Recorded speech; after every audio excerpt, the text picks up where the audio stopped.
Standing poses can be a great option because they can be done anywhere in any environment. However, they can be a little challenging for both the client and the photographer. There's a few quick and easy pointers that you can give for any standing pose to make it a little bit better. So let's check those out. So we're gonna start off by using a wall.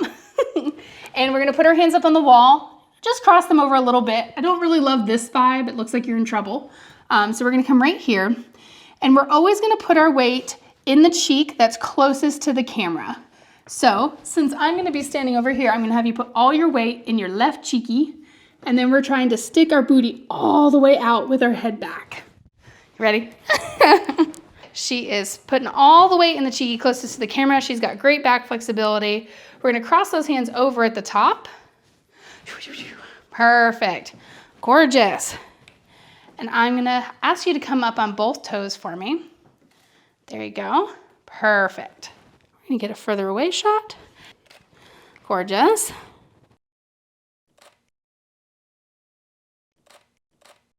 So we've had our hands up top. Now let's come, we're gonna leave your elbows on the wall. We're gonna stay in that position. We're gonna let your hands come back to your hair. Gorgeous. There we go. And now we're gonna try to stay as close to that position as we can, but we're gonna let our hands come back onto our bum. There we go. Gorgeous, perfect.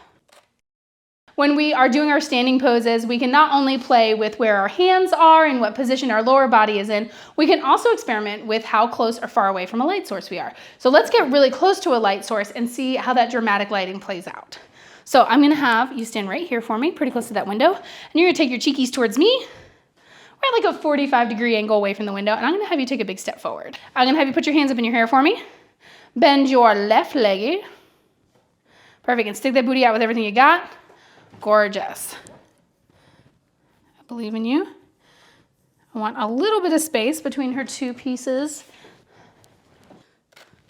I'm a texture girly, so I'm gonna add in a little magic.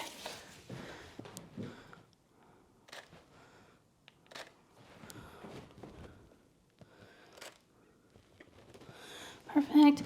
And we can also always play with our angles. If we have an angle that's kind of looking up, it tends to be a more like sexual angle, versus if we're looking straight on, it tends to read as like more pretty. These poses are also a perfect option if you are starting to learn artificial light.